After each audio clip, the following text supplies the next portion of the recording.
A vanished veil, a secret bride, and a mystery waiting to be solved. Welcome to Fabled Codex. I am your host, Mithrin. Tell me in the comments where you're joining from. I always treasure hearing from you. Let's begin. It is an odd thing, how the ordinary contrivances of civilization, windows, mirrors, the polished face of a decanter, may conspire with malice to produce an impression more uncanny than a séance. Of all the singular affairs in which I have had the honor to attend Mr. Sherlock Holmes, none began with so simple an instrument, nor with so confounding an assertion, as that which Inspector Lestrade carried up our 17 steps one rain-glossed evening of late November. The fog had not yet descended in its worst yellow opacity, but the streets were wet, the lamps blunted by a mist that turned them into mothballs of light, and cabs went past Baker Street with that muffled hiss of wheels upon damp macadam which makes one feel more keenly the necessity of hearth and fire. Holmes had been amusing himself with his violin. I use the word with restraint, for the thing he drew from that worn instrument was not mirth, but the dusky, supple kind of melody which seems to invent a private chamber of silence around its hearer. He had only just laid it aside for the Persian slipper when Mrs. Hudson introduced our visitor. Lestrade came in with his hat under his arm and the rain gathered upon his whiskers, and gave us that curt nod with which he is accustomed to acknowledge his debts to Providence and to Holmes in the same motion. He placed a folded newspaper upon our table, took the seat Holmes indicated, and, after a brief, professional clearing of the throat, delivered his disconcerting sentence. "We have a gentleman dead in Montague Street, Dr. Watson," said he, "and a witness ready to swear that at the very moment of the crime he saw in the study window, not the gentleman at his desk, as any natural man would expect, but another man entirely." Holmes steepled his fingers and regarded Lestrade with an expression which might pass for indifference to the unpracticed eye.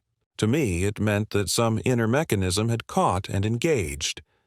"Another man, Lestrade?" said he. "Do you imply an apparition, or do you bring me a matter for the Criminal Investigation Department?"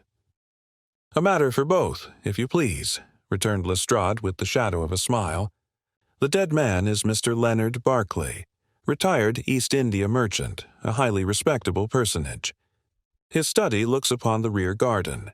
The window is a French affair opening inward, with plate-glass panes recently fitted at a cost I cannot comprehend. The door was locked on the inside, the key in the lock. When the servants, alarmed by the gardener's cries, forced it with a coal-axe, they found Barclay face down beside his escritoire with a bruise at the temple, and not a soul else within. But the gardener is adamant. Before the household took fright, he had looked up at that very window and seen a man he swears was not his master." Holmes leaned forward a fraction. "Describe this gardener." "Name of Cribb.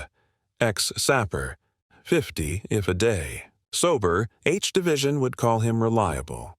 He was staking a canvas over the cold frame to keep the frost from the cucumber seedlings. The study is on the ground floor, rear aspect. He glanced up because he heard the rattle of the sash catch, so he says, and observed, well, as I tell you, a face he calls unfamiliar.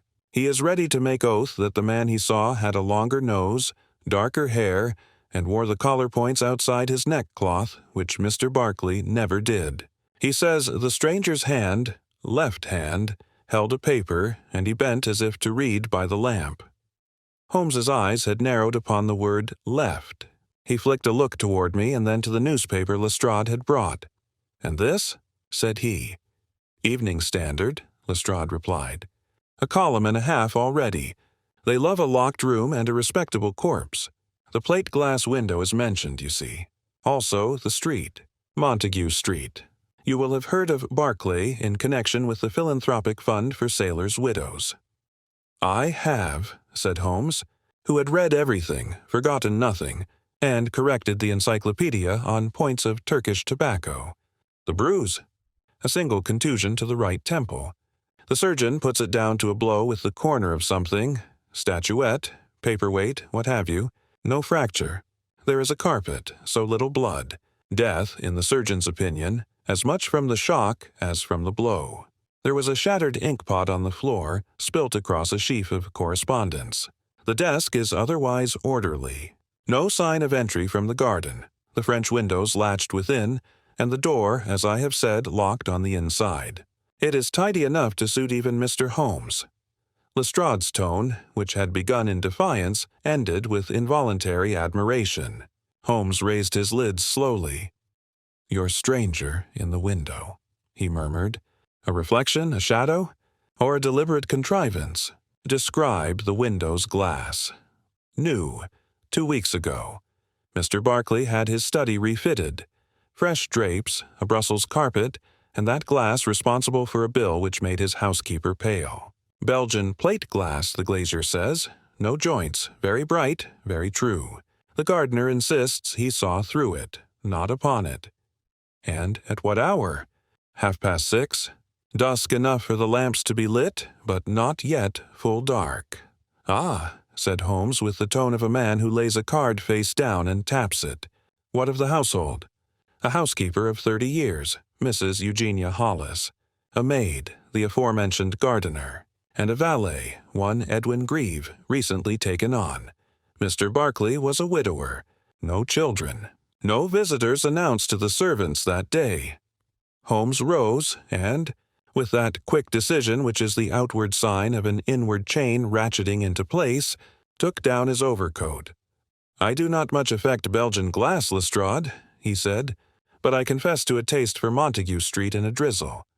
It lends character to the flagstones." He glanced at me with a light in his eye. "Watson, your hat. We shall take a cab." It was a short drive through streets that made a gray chessboard of reflections, the horses steaming gently as if they carried some private grief each, and in due course we came to a sober house of brick, its fanlight dim, its windows squared and respectable in that Georgian way which gives every pane an expression of propriety. A constable stood at the railings. Lestrade presented us, and we were admitted to a hall that smelt of beeswax, coal, and the faint brackish hint one sometimes notices in the homes of gentlemen who have made their fortunes upon the sea. Mrs. Hollis met us near the stairs.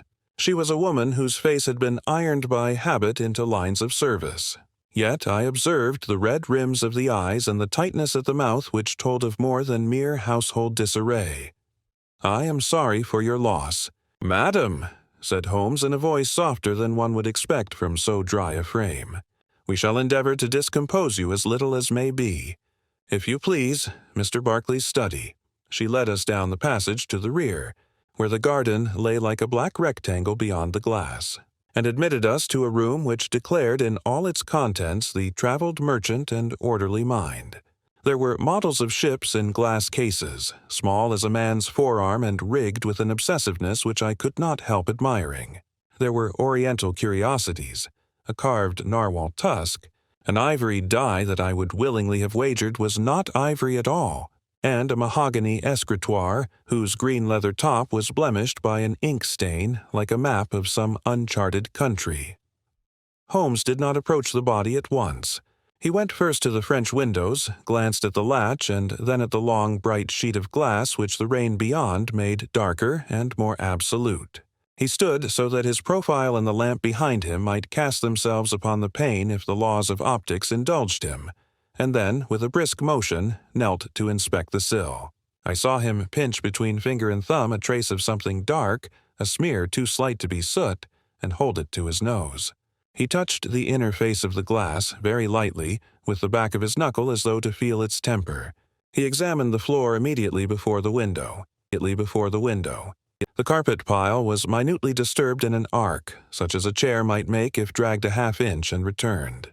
He noted, too, a pale crescent upon the rug, a duller shade in the light, no larger than a crown piece. "Lestrade," said he at last, still kneeling. "Did anyone besides the servants and the police enter this room from the time the door was broken open?" "No one, Mr. Holmes." Holmes nodded and rose. He went then to the escritoire.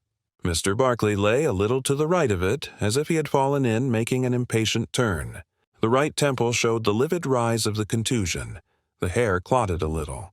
His hand, the right, was open, palm up, as of a man who has relinquished an argument with a force that can neither be persuaded nor bribed. The left rested beneath him. On the leather writing surface, the reply drafts to several letters were set out with the method of a man who runs his day as a ship, by lists and times.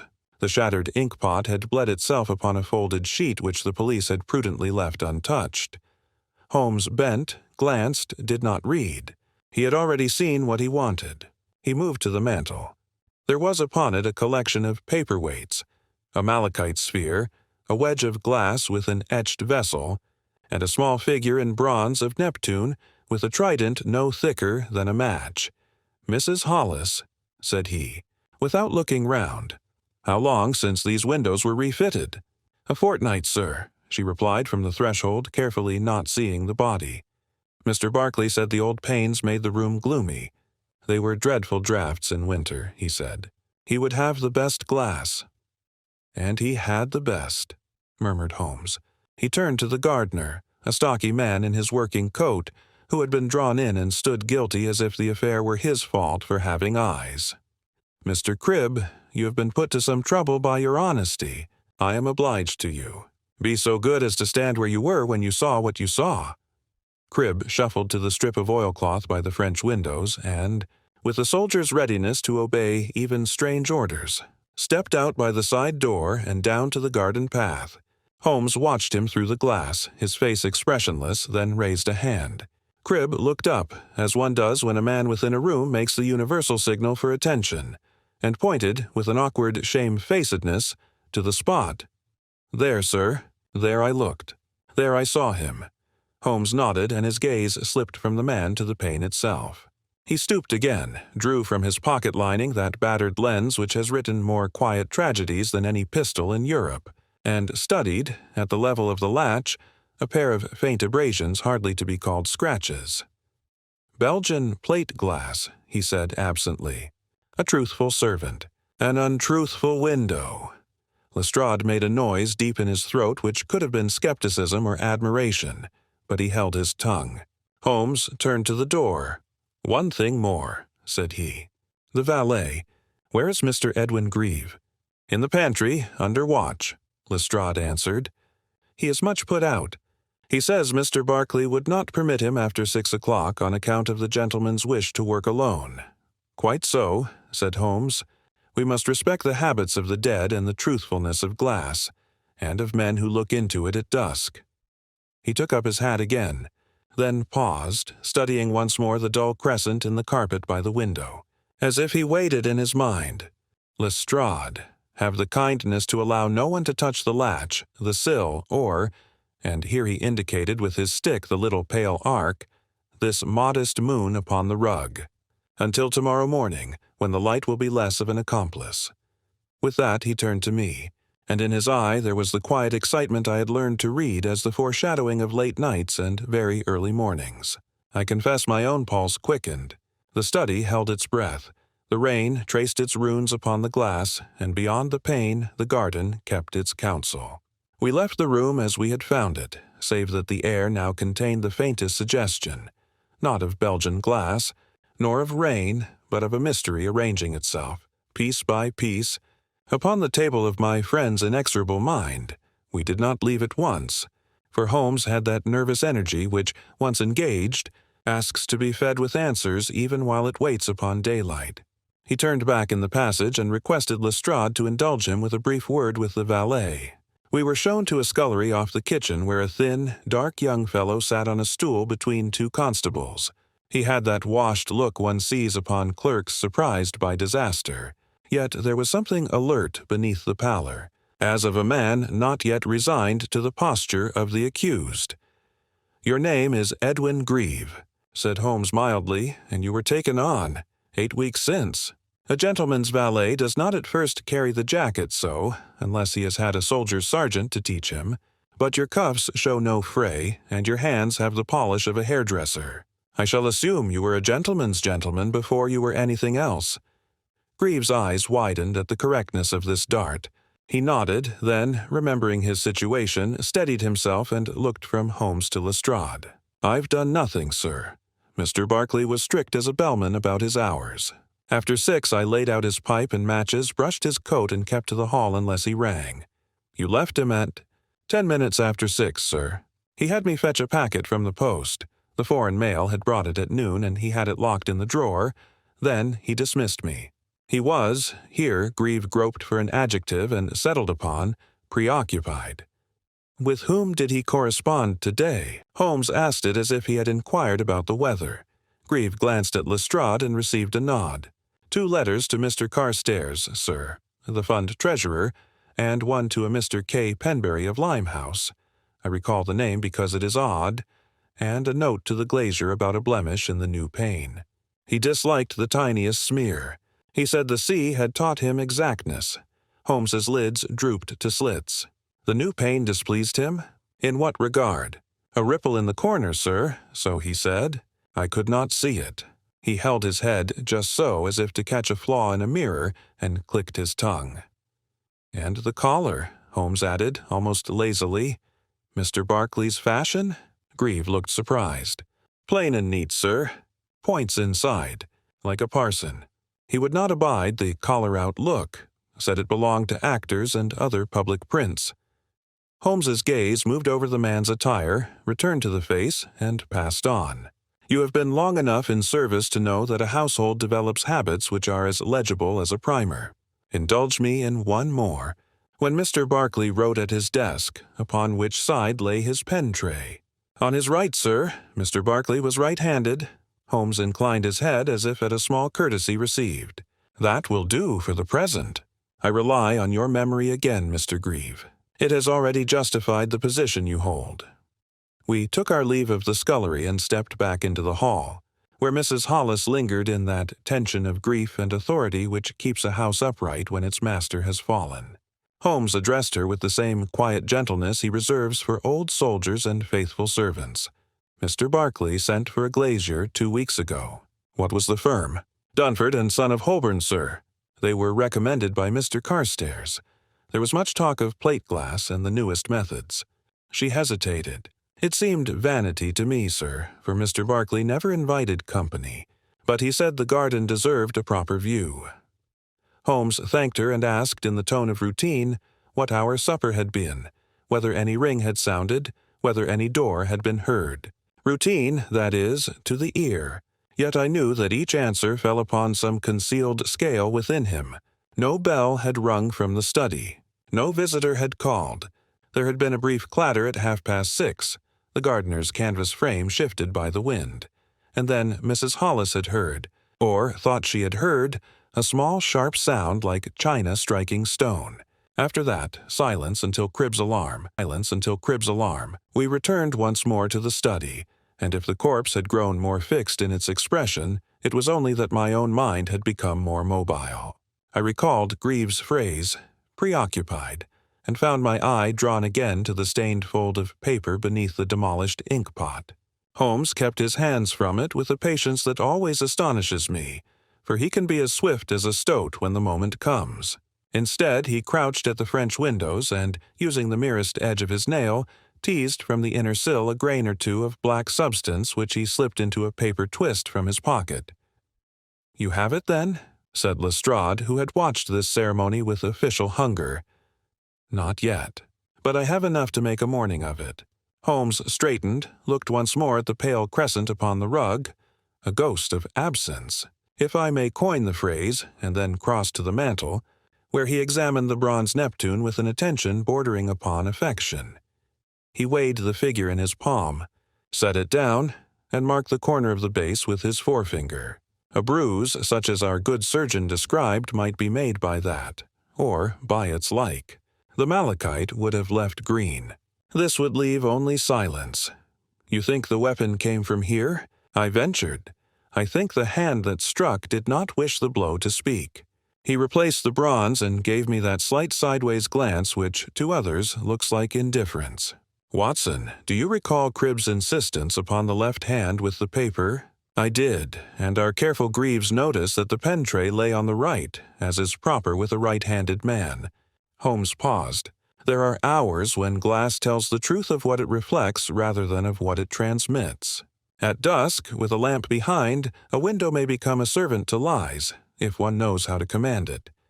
He would say no more.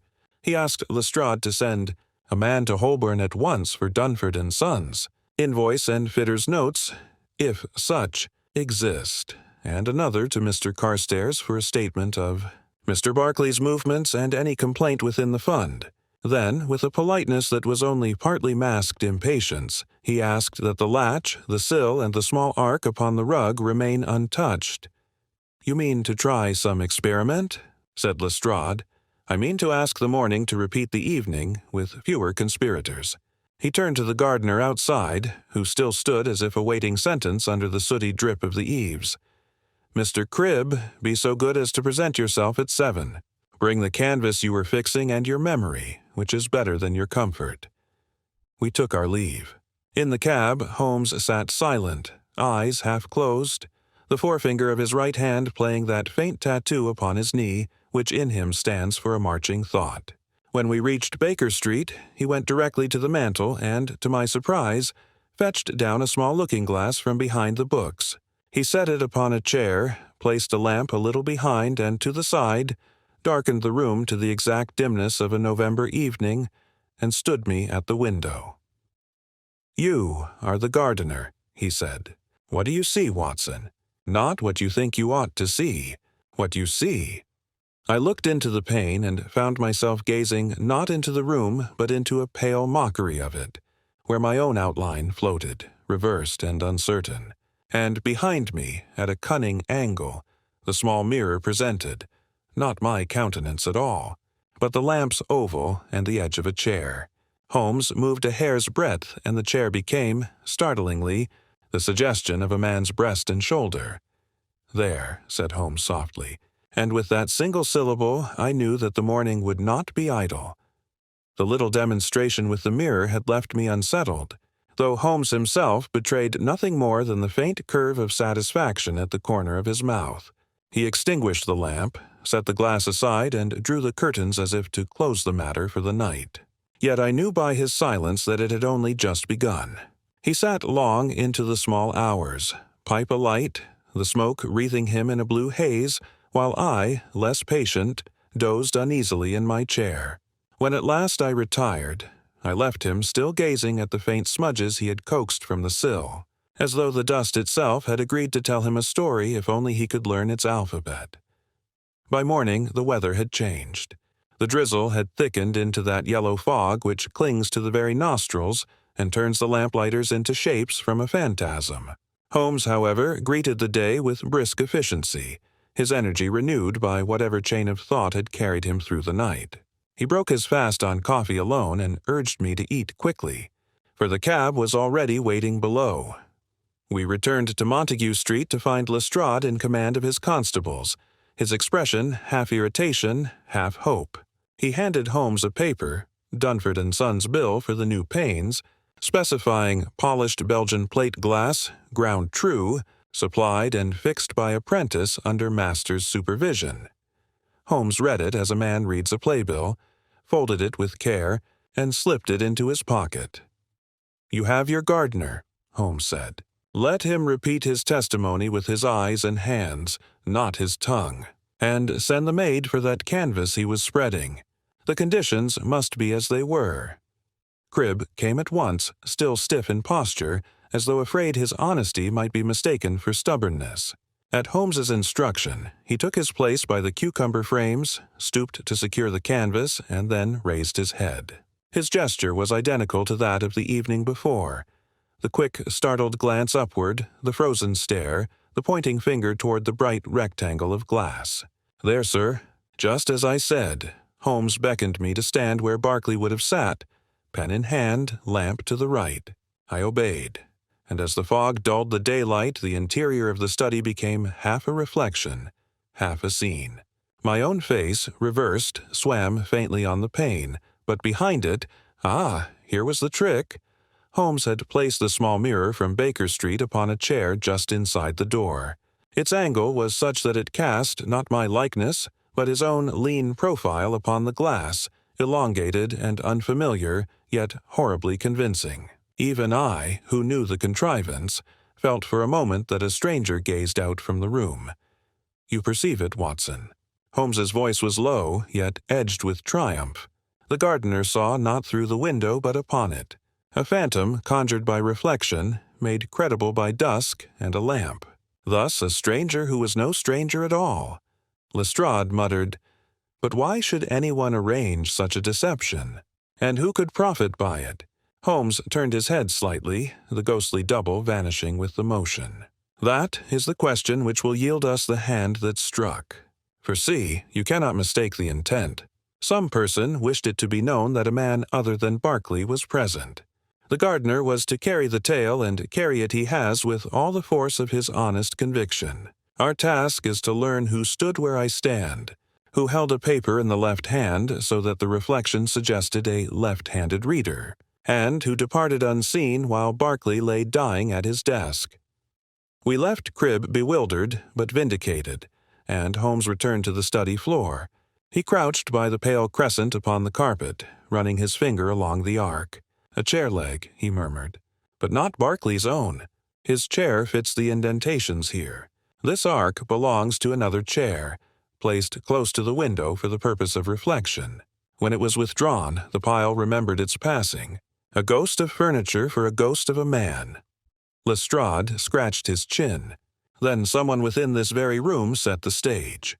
And yet the door was locked." Holmes smiled faintly. "Locks, my dear Lestrade, are but invitations to ingenuity. Barclay's key was in the lock inside. Yes, but the valet, I believe, has shown himself a master of service, a man accustomed to quiet entries and silent footfalls. I reserve judgment until I know more of Mr. Grieve." At that moment Mrs. Hollis entered, holding out an envelope. "This had arrived in the Morning Post, sir. It was addressed to Mr. Barclay, but as he—" she faltered. "Well, I thought you might wish to see it." Holmes took it, opened it with delicate fingers, and extracted a single sheet. The writing was bold, the ink fresh. He read it once, twice, then passed it to me. The message contained only a line. "The glass tells no lies. You will answer for Bombay. Answer for Bombay." Holmes's eyes gleamed. "Bombay, Watson. That city breeds debts which travel farther than steamships. Barclay had been in the trade. He made his fortune in the ports. Somewhere there lies the true beginning of this affair. A reflection in London, but a shadow cast from India." Lestrade frowned. "You think this has to do with the merchant's past?" "I am certain of it. A man does not pay so dearly for glass unless he fears what may be seen or reflected upon it." Holmes folded the letter, slid it into his pocket beside the glazier's bill, and took up his hat. "The path begins at Bombay, but we must tread it in London's mud. First, Lestrade, you will allow me a few words more with the valet. Then I think Mr. Carstairs of the fund will have something to tell us, if only we ask the question from the proper side." Holmes's eyes turned once more to the window, where the faint outline of his own face hovered like a double upon the pane. He tapped it lightly with his forefinger. "The glass tells no lies, Watson, only the liar behind it." Holmes requested that Grieve be brought once more, and the valet entered with that same guarded air, as if every breath he drew might be taken for guilt. Holmes, with his customary disarming politeness, gestured him to a chair, and began, not with accusation, but with a seemingly idle inquiry. "Mr. Grieve, you have lived in service, and service, as you know, is a life of observation. Tell me, when you brushed Mr. Barclay's coat last evening, did you notice whether he carried any papers in the inner pocket?" Grieve looked startled. "None, sir. He always kept his papers locked in the desk." "Indeed. And yet one such paper was seen in his hand, or appeared so, at the very moment the gardener looked up. Curious, is it not, that a man who disliked even a collar out of place should flaunt a sheet before the lamplight?" The valet's eyes flickered, but he answered steadily. "I cannot explain that, sir. I saw no paper." Holmes leaned forward, his gaze fixed upon the young man. "You cannot explain it, or you will not. You are left-handed, are you not, Mr. Grieve?" The denial sprang to the lips, but Holmes forestalled it with a small motion of the hand. "Do not trouble yourself. The polishing rag you use bears the marks of leftward drag. and the shine on your boots is heavier upon the left side. It is a trifle, but trifles are the marrow of truth. Greaves swallowed hard. He looked to Lestrade, then back to Holmes as though weighing which master would claim him. At last he said in a low voice, "I served in another household before Mr. Barclay's. In Bombay, sir. That is why he engaged me. He said a man who knew the climate could be trusted with his comforts." Holmes's eyes brightened, and he cast a swift glance toward me. "You hear, Watson? Bombay again. And was it in Bombay that you also made the acquaintance of Mr. K. Penberry?" The name struck home. Greaves' composure cracked, and though he did not answer, the blood drained from his face until it was almost waxen. Holmes observed him keenly, then, with a gentleness that belied the steel beneath, said only, "That will do for the present. You may go." When the valet had been escorted out, Lestrade burst forth with his usual impatience. "That fellow is up to the neck in it. You saw his face. We have only to press him, and he will yield." Holmes shook his head. To press him now would be to close the door before we have seen the room beyond it. He is useful precisely because he has not yet been forced to choose between silence and confession. No, Lestrade, let him walk upon the wire a little longer. A man reveals his balance best when he fears the fall. He turned then to Mrs. Hollis and requested to see any correspondence Mr. Barclay had preserved from his years in Bombay. After a brief search, she produced a tin box from a cupboard. It contained invoices, shipping lists, and several letters tied with cord. Holmes handled them swiftly, noting addresses and signatures. Twice the name Penberry appeared, both times connected with disputes over unpaid consignments of opium and textiles. The tone of the letters was acrid, the threats ill-concealed beneath the politeness of trade. "There lies the root," Holmes murmured.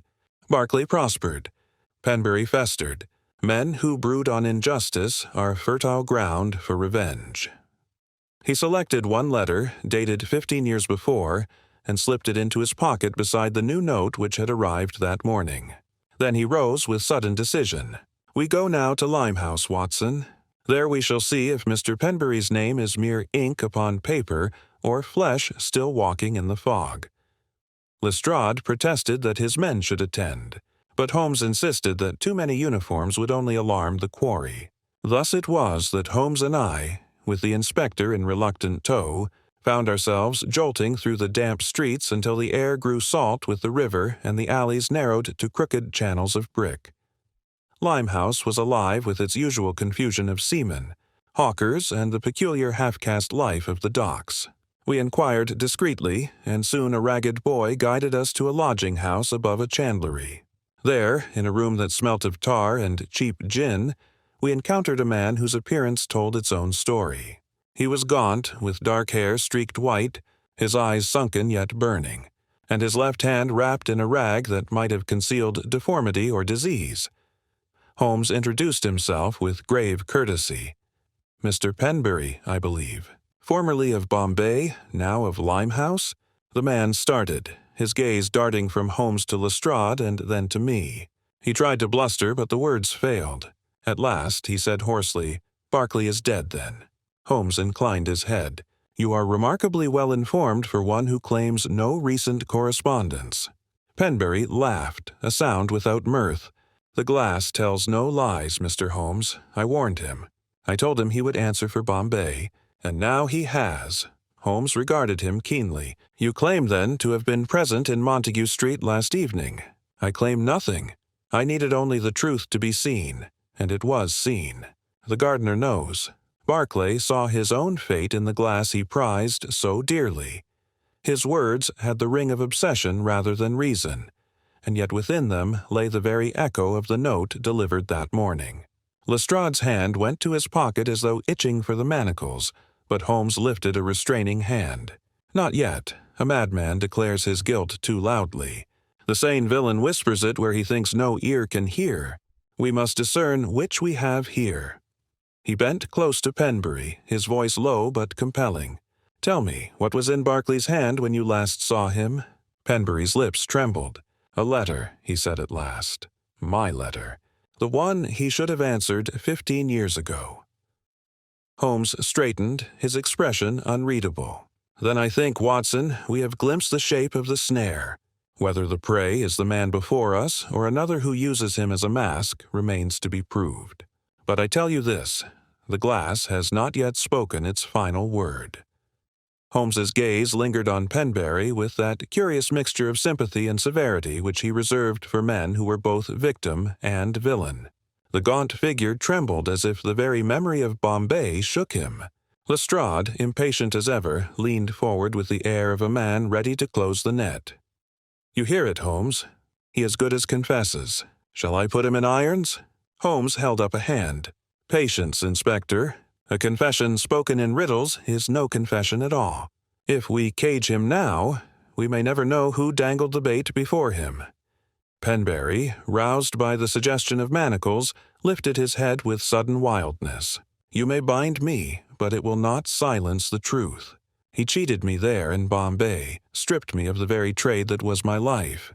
I wrote to him, begged him, cursed him, and he would not answer.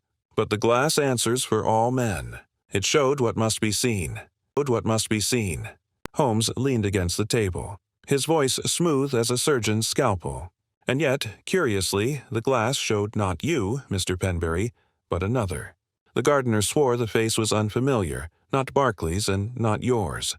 He described a man younger, stronger, with collar points turned outward.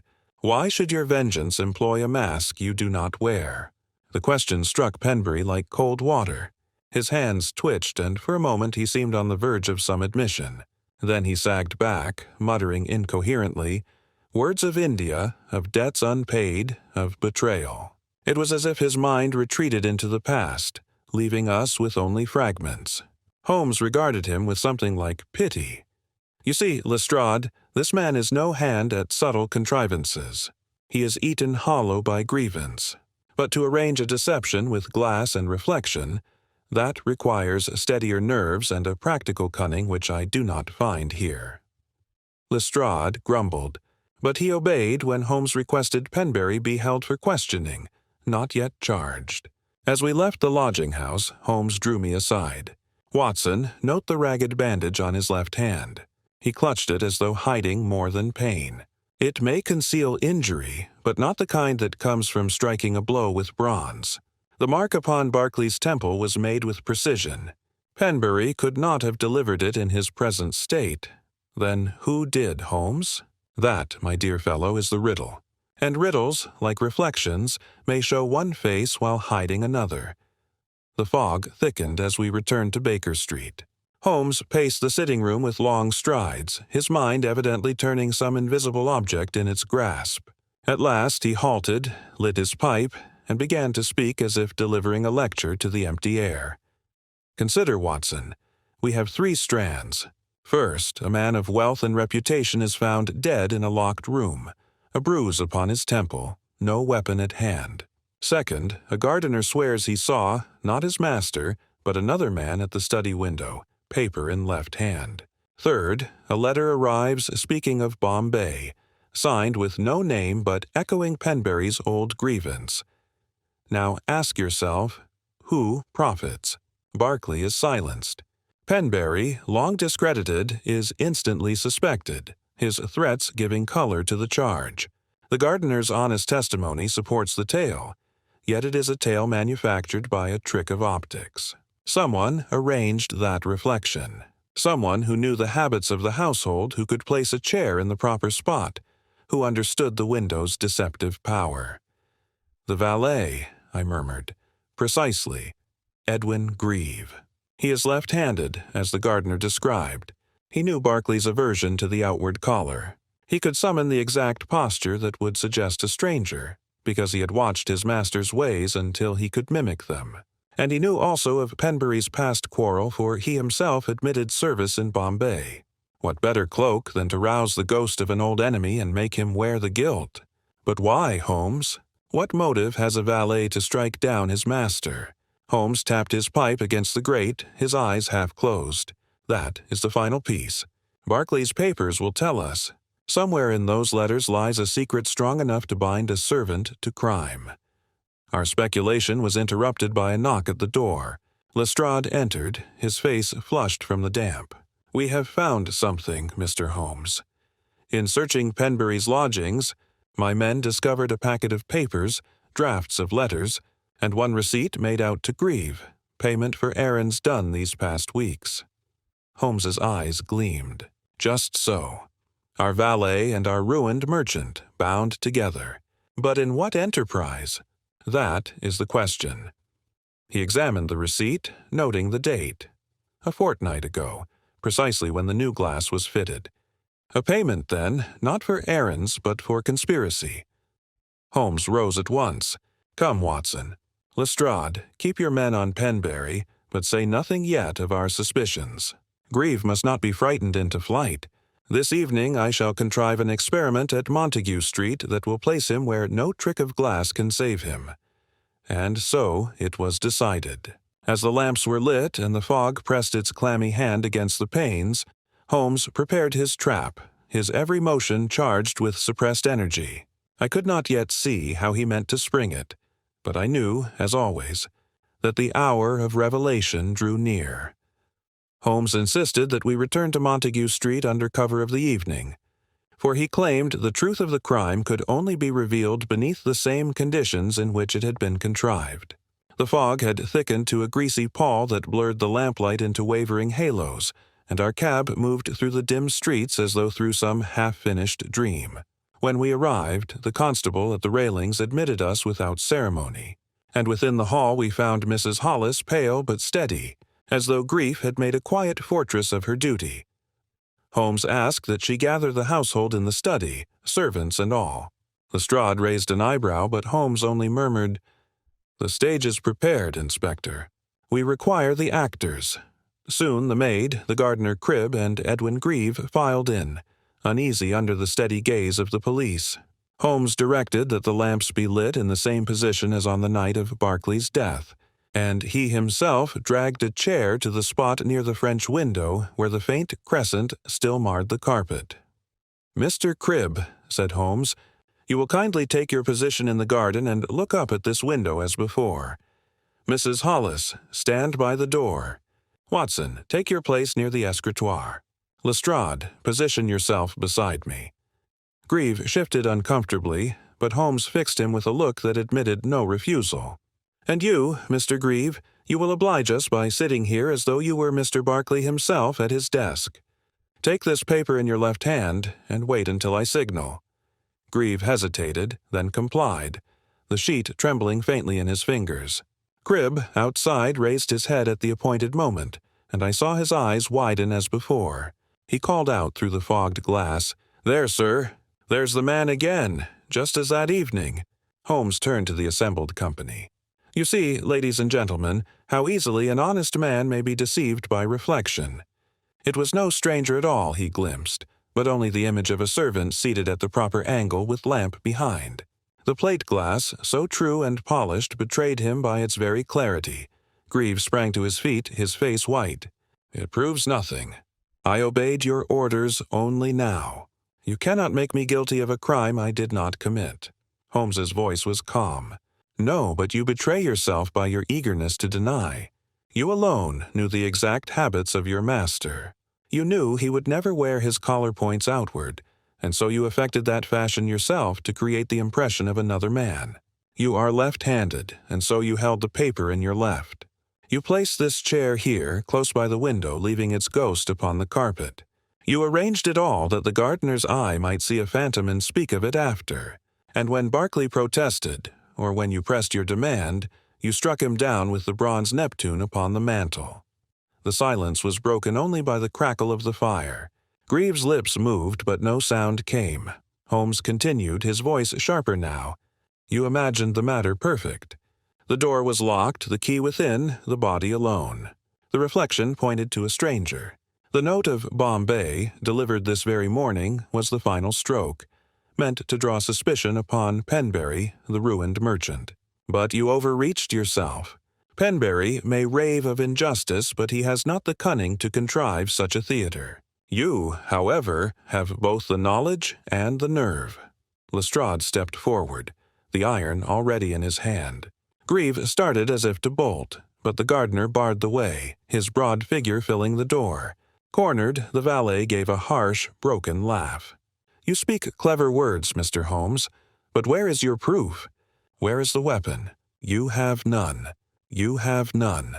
Holmes's eyes gleamed. "On the contrary, the weapon is there upon the mantel. The bronze Neptune still bears a faint smear upon the corner of its base. A smear not of blood, carpets absorb that, but of ink. For when you struck Barclay, the paper he clutched was driven against his temple, the ink pot shattering beside him. The surgeon saw only the bruise, but I, with my lens, found the minute grains upon the sill and the dusting of black upon the bronze. You failed to wipe it clean." Greaves' defiance faltered. His mouth opened as though to fashion another denial, but the words shriveled. He sank back into the chair, the paper still in his left hand, and covered his face. "He would not yield," he muttered. "He promised me a fortune in Bombay, years of service, risk, and disease. When I returned, he cast me off with nothing but a place at his table as servant. I deserved more. It was mine by right." Lestrade snapped the manacles upon his wrists with grim efficiency. "That will do for confession." Holmes, however, bent once more to the desk. He lifted the ink-stained sheet that had lain beneath the shattered pot. "Here is your true folly, Grieve. This paper was Barclay's reply to Penbury at last. He was ready to acknowledge the debt, perhaps even to make amends. Had you but waited a day, your grievance might have been answered without crime. But impatience is the companion of folly, and folly the herald of justice. We left Montague Street with Grieve in custody and the household at last released from its vigil. As the cab bore us back through the fog, I could not help but marvel at the chain of reasoning that had begun with a gardener's honest eyes and ended in the exposure of a murderer's cunning. Holmes sat silent, the shadow of fatigue upon his face. At last he said, almost to himself, "It is a curious irony, Watson, that a window prized for its clarity should serve as the mask of a lie. Yet in the end, glass tells no lies. It reflects only what is placed before it. And so it was with Grieve. The image of his own deceit stared back at him until he could not escape it. I ventured that he had once again accomplished the impossible. But Holmes shook his head, gazing into the fog as though it concealed another problem waiting to be summoned. Not impossible, Watson, merely inevitable, once one listens to what the glass has to say. The night after Grieve's arrest was a restless one. Though the case seemed concluded, I could not shake the image of the valet's bowed head and muttered confession, nor the words Holmes had spoken as we rode home through the fog, that the glass tells no lies. Yet, in the stillness of Baker Street, with the coals glowing low and Holmes pacing restlessly, I began to suspect he was not altogether satisfied. His pipe smoked furiously, his steps carried him from hearth to window and back again, and at intervals he stopped short, muttering some phrase beneath his breath. At last I could bear it no longer. "Surely, Holmes," I said, "the matter is ended. Grieve confessed. Lestrade has his proof, and the weapon lies upon the mantel of Montague Street. What more can remain?" Holmes halted and regarded me with that faint smile which always suggests I have missed some hidden corner. "My dear Watson, if cases ended with confession alone, Scotland Yard would have no need of me. No. Grieve's words are those of a desperate man cornered by circumstance. True, he struck Barclay, but the hand was driven by more than resentment of fortune denied. Consider the note that arrived that morning. The glass tells no lies. You will answer for Bombay. That was no invention of Grieve's. It was penned by another hand, I frowned. But Penbury himself admitted writing such warnings. He was consumed with grievance. Just so, Holmes replied, and yet his ravings serve another's purpose. The receipt discovered in his lodgings, payment from Grieve, tells us they were not adversaries but accomplices, at least for a time. The question is, did Grieve use Penbury, or did Penbury use Grieve? Until that is answered, the crime is only half understood. The following morning, Holmes announced we would call again upon Penbury in Limehouse. Lestrade, still flushed with the triumph of having a prisoner in chains, grumbled at the necessity, but joined us nevertheless. We found Penbury in a sullen mood, watched closely by two constables. He greeted Holmes with the bitterness of a man who believes truth has betrayed him. "So," he sneered, "the servant has taken the blame. And you think I am nothing but a mad old merchant with a bandaged hand and a mind of grievances." Holmes took a chair opposite him, his gaze never wavering. "Not mad, Mr. Penberry, misled perhaps. You wrote letters demanding satisfaction, and Barclay, I believe, at last prepared an answer. Did Grieve tell you of this?" Penberry shook his head sharply. "Grieve promised only that justice would come. He said he could make Barclay tremble, that the window itself would expose him. I thought it no more than empty words, until I heard Barclay was dead." Holmes's eyes narrowed. "And you never set foot in Montague Street that evening?" "As God sees me, no. My strength would not have carried me there, nor my courage." He lifted his bandaged hand. "The fever in Bombay took more than trade from me. I could not strike down a man if I wished to." Holmes regarded him long, then turned to Lestrade. "You see, Inspector, the accomplice is weaker than the servant imagined. Grieve required Penberry's letters to plant suspicion, but the blow itself was his alone. Yet there remains a deeper question. Why should Grieve risk murder at all? What treasure lay in Barclay's possession that drove him to it? We return to Montague Street once more, Holmes demanding access to Barclay's locked escritoire. Mrs. Hollis, though wearied by repeated intrusions, produced the keys. Holmes examined the drawers with meticulous care, turning out correspondence, shipping ledgers, and a packet of sealed documents bound with red ribbon. He opened one, read swiftly, and his face sharpened. "Watson, here lies the motive. Barclay had been trustee of the Sailors' Widows' Fund, and these papers reveal irregularities, money advanced, accounts falsified. Who, think you, served as Barclay's intermediary in such matters? Grieve?" I ventured. "Precisely.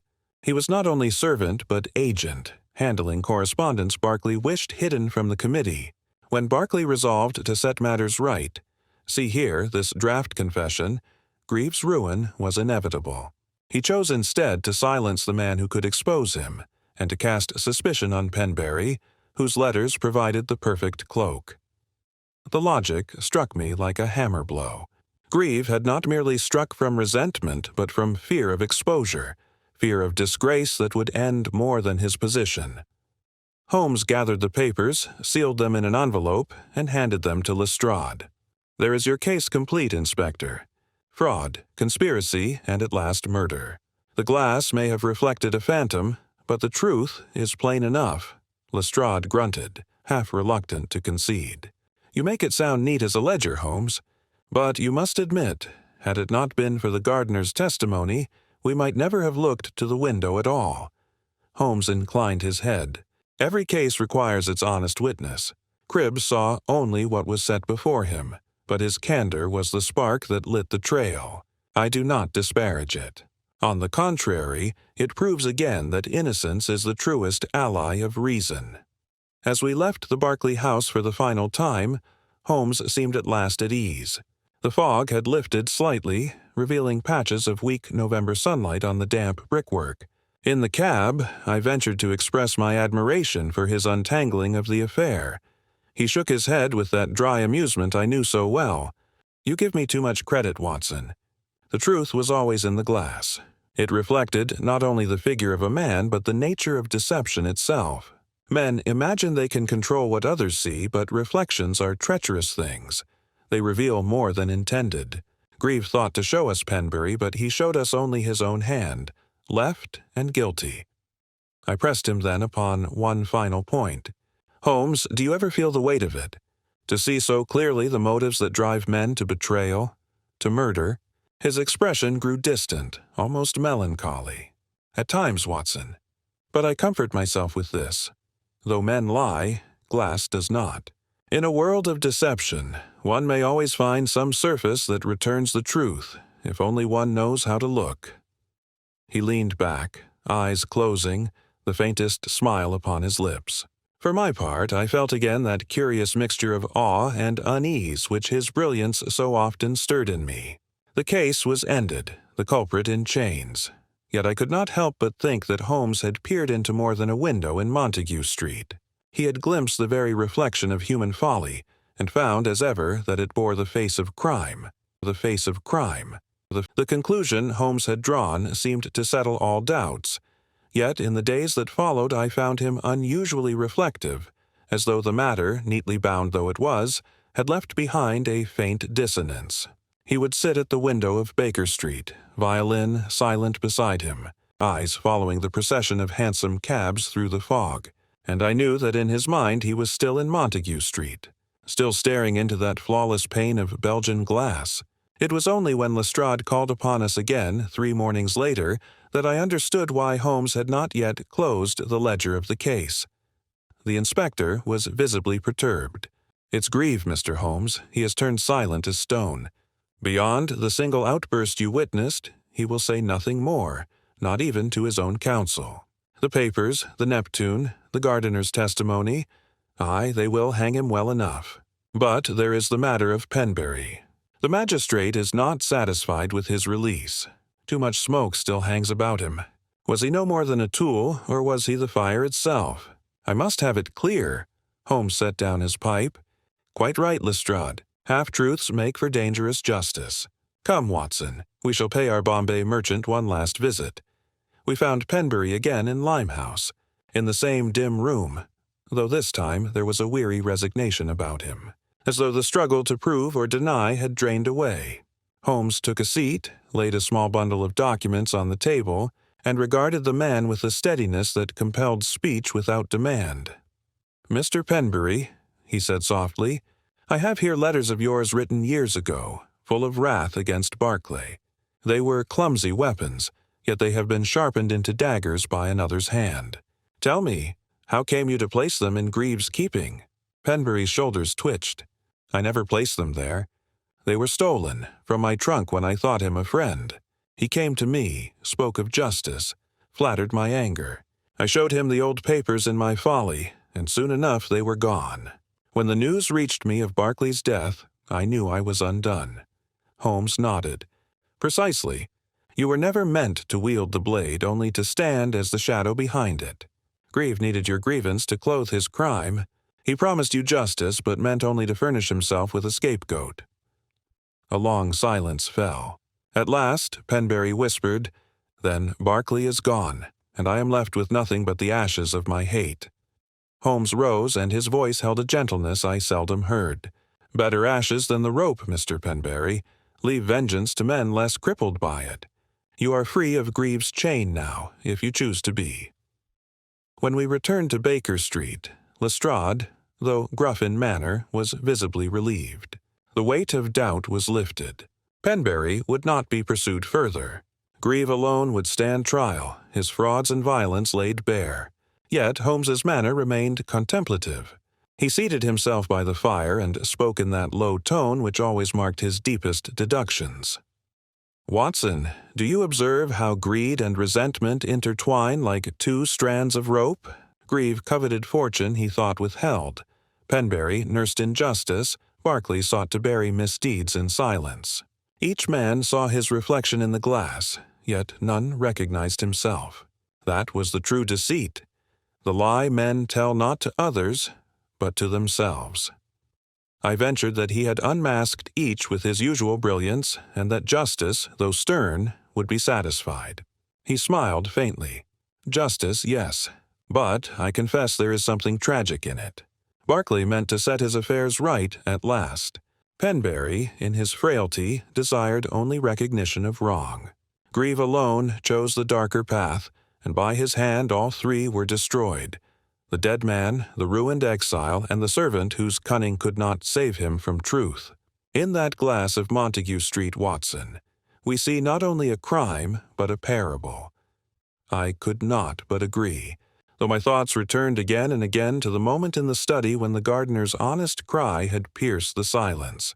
How narrow is the line between what the eye sees and what the mind believes. The trial, when it came, was brief and conclusive.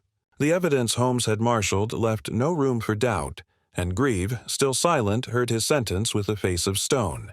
Penberry was never summoned, save as witness to his own folly, and thereafter vanished into the obscurity of the river wards. Mrs. Hollis carried on the household for a time, but with Barclay gone, the estate soon passed into the care of distant kin. It was on the evening of the verdict that I found Holmes once more at the violin. The tune was soft, almost sorrowful, and when at last he lowered the bow, I remarked upon it. "You play as though you mourn." "Not for grieve," he replied. "The law will attend to him. But for the waste, Watson, the waste of human striving turned awry. To think that a pane of glass, polished to perfection, should become the stage for so pitiful a deception. The irony would be comical, were it not so deeply human." He set the violin aside and leaned back, eyes closed, the faint smile of abstraction upon his lips. For myself, I felt the familiar mixture of awe and humility. Once again I had witnessed how his mind, keen as a scalpel, could carve through the veils of misdirection to the very marrow of truth. Yet beneath the triumph lay that melancholy which clings to all great revelations, that in the end Holmes had not merely solved a crime, but laid bare the frailties that make men criminals. And so the case of the window that reflected another man passed into memory, one more entry in the crowded annals of Baker Street. But whenever I chance upon a glass pane at dusk, with a lamp behind me and my own figure cast upon it, I recall the gardener's cry, the valet's mask, and Holmes's final words, that glass, like truth, tells no lies. The winter passed, yet the memory of Montague Street lingered, like the faint impression left upon glass after a careless hand has touched it. Though Grieve had been condemned and Penberry released to his obscurity, I often caught Holmes staring at the smoke of his pipe with that peculiar faraway look which told me his mind still lingered on the case. One night in January, when the frost lay thick upon Baker Street and the hansoms left brittle ruts in the snow, he spoke of it once more. "You will recall, Watson, that Grieve's motive was twofold: resentment at fortune denied and terror of exposure. Yet I cannot help but wonder whether Barclay himself bore a measure of responsibility. Men who bury their misdeeds in silence too often find the earth shifts beneath them." I reminded him that Barclay had begun to draft a confession, and that perhaps his conscience was at last stirred to action. Holmes gave a dry smile. A conscience awakened too late is like a lamp lit after the house has burned. It may illuminate the ashes, but it will not save the timbers. Our conversation was interrupted by the arrival of Lestrade, stamping snow from his boots and rubbing his hands against the chill. He carried a small packet, which he laid upon the table with a look of grim satisfaction. "Thought you might wish to see this, Mr. Holmes. It was found in Grieve's lodgings after the trial, overlooked in a false bottom of his trunk. Letters, ledgers, the like. They'll serve only to blacken his name further, but I reckoned you'd find them of interest." Holmes untied the string with deft fingers. Within lay several papers, yellowed but neatly ordered, written in Barclay's own hand.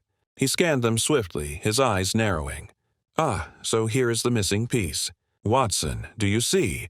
These entries record transfers of the Sailors' Widows' Fund into private accounts, yet not Barclay's alone. Grieve's name appears repeatedly.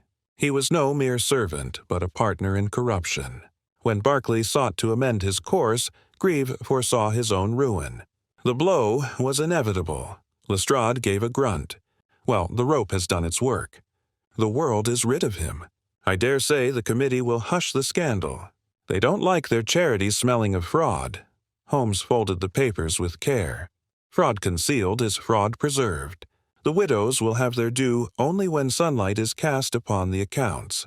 If the committee chooses silence, then they are as guilty as Barclay and Grieve." It struck me then that Holmes was more severe than usual. He spoke not as a detective merely, but as a judge, and I realized how deeply the matter had pressed upon him. Perhaps it was the nature of the crime, that a pane of glass, meant to brighten a study, had been turned into an instrument of deceit that had fixed itself in his imagination. 2 days later, we received a visitor who deepened the impression still further.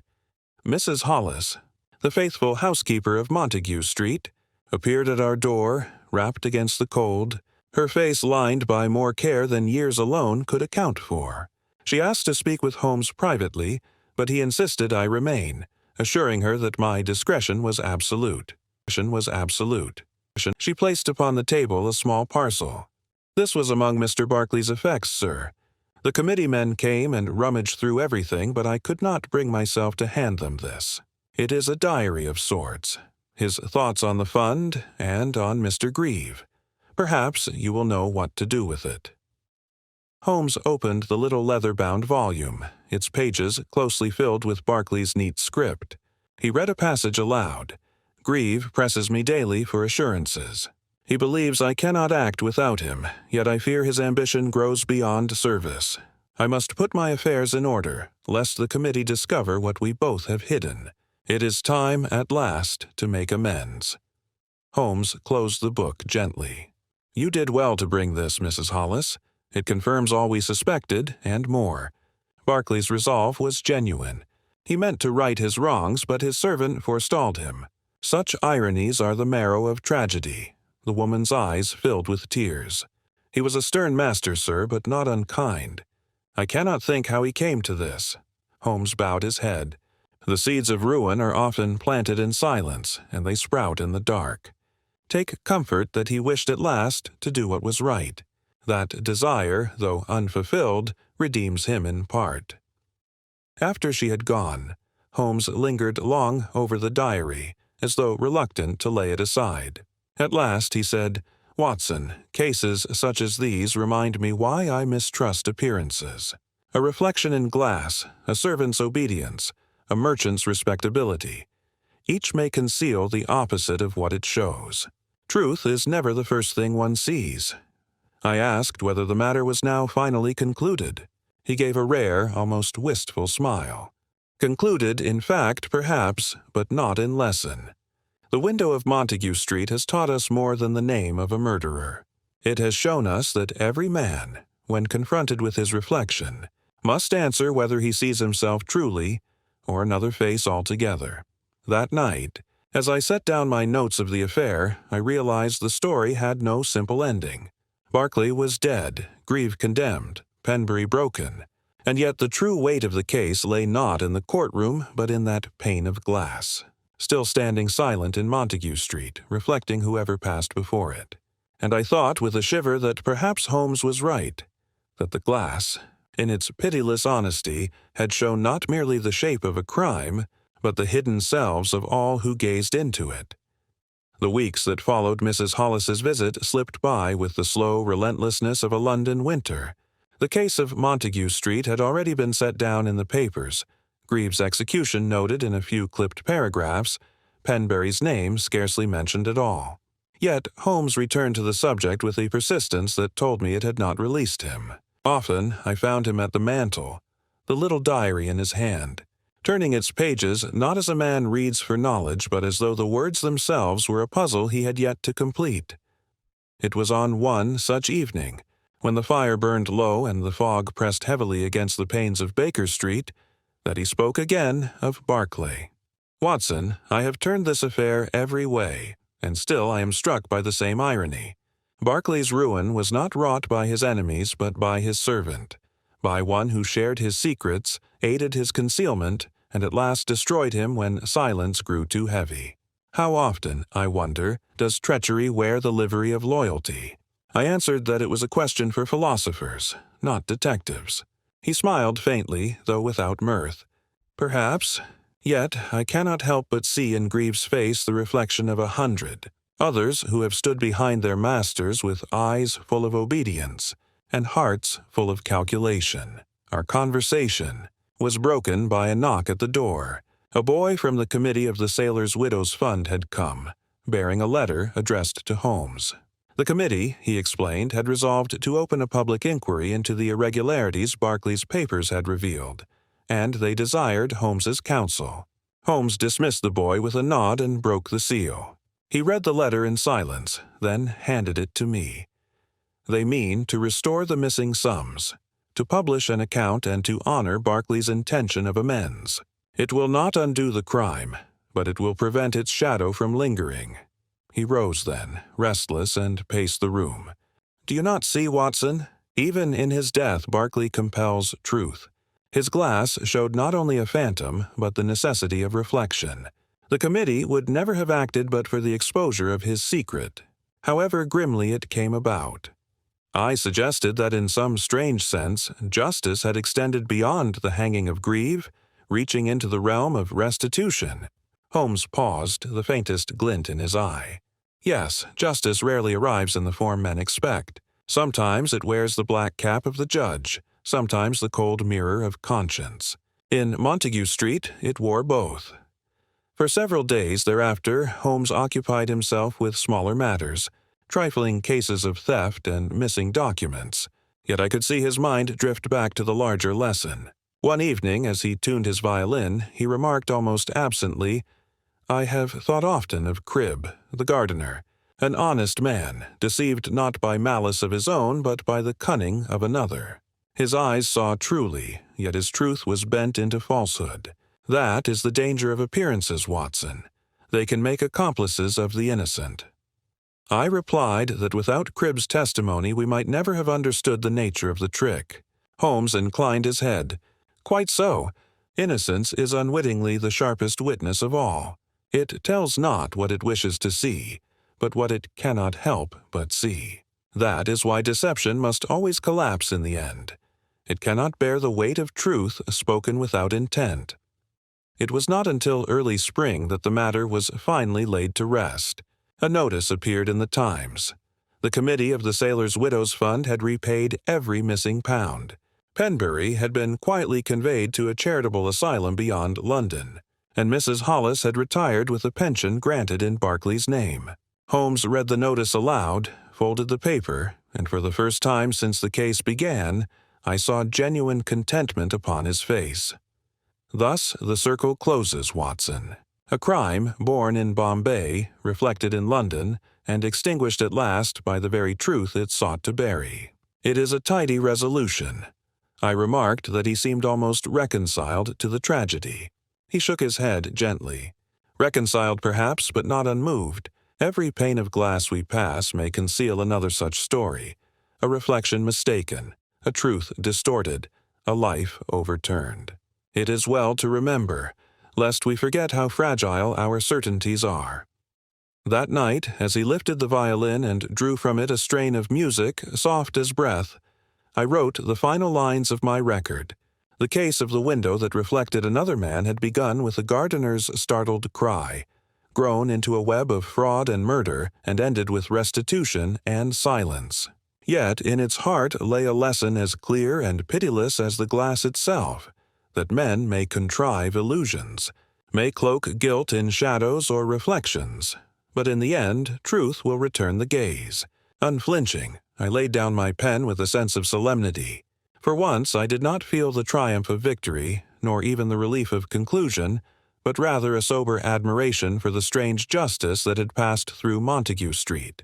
And as Holmes's bow moved across the strings, filling the room with a melody at once mournful and serene, I knew the matter would linger with us both, not as a case solved, but as a mirror in which we had glimpsed, however briefly, the many faces of truth. The spring sunlight had begun to soften the soot of Baker Street, when Holmes at last laid aside Barclay's diary and pronounced the case complete. The committee had restored the funds, the scandal was hushed, Grieve's fate was sealed, and Penbury's name faded into the obscurity from which it had briefly emerged. Yet, as we sat by the open window one mild afternoon, the hum of carriages rising from the street below, I sensed Holmes had reserved one final observation, as though he had not yet permitted himself the closing line of a problem that had occupied him for months. "You see, Watson," he began, his voice carrying the deliberate weight of a man delivering judgment, "this affair was never about a locked room or a shattered ink-pot. Those were but the instruments. The essence lay in reflection, of light upon glass, of men upon themselves. Grieve sought to show another face, but the reflection betrayed him. Barclay sought to conceal his fraud, but conscience at last reflected the truth back upon him. Penbury saw only the reflection of his grievance, never his own folly. Even the gardener, honest, blameless, saw what was placed before him and swore to it. Each man's fate was written in what he chose to see or to deny. I remarked that it was curious justice indeed that a pane of glass should prove both the mask and the revealer. Curious, yes, Holmes replied, a faint gleam in his eye, but not accidental. The world, Watson, is full of such surfaces: newspapers that reflect public opinion, ledgers that reflect fortunes, eyes that reflect secrets. A detective's task is not to take the reflection for truth, but to ask what stands behind it. That is all I have done here. He rose, restless, and crossed to the mantel where the bronze figure of Neptune still stood, borrowed from Montague Street as evidence. He turned it in his hand, the trident catching the light. A servant's weapon, a master's silence, a merchant's grievance, each played its part. Yet, in the end, it was not strength nor cleverness that brought the truth, but a gardener's honest glance and a pane of polished glass. Holmes set the bronze down with finality. And so the matter closes. The law has claimed its man, the widows their due, and the world moves on. But let us not forget, Watson. Every crime is but a distortion of truth, and every distortion leaves behind some trace, however faint. The trick is to know where to look for it. He turned then, his manner already lightening, as if he had dropped the burden of Montague Street with those words. Now I hear that Mrs. Hudson has acquired a new jar of Turkish preserves. If you would be so good as to fetch a spoon, we may reward ourselves for our labors. For though truth may be bitter, Watson, it is always improved by a touch of sweetness. And so ended the case of the window that reflected another man, a story not of ghosts nor strangers, but of the reflections men fashion for themselves, and of Holmes, who with unerring vision saw past them all to the truth.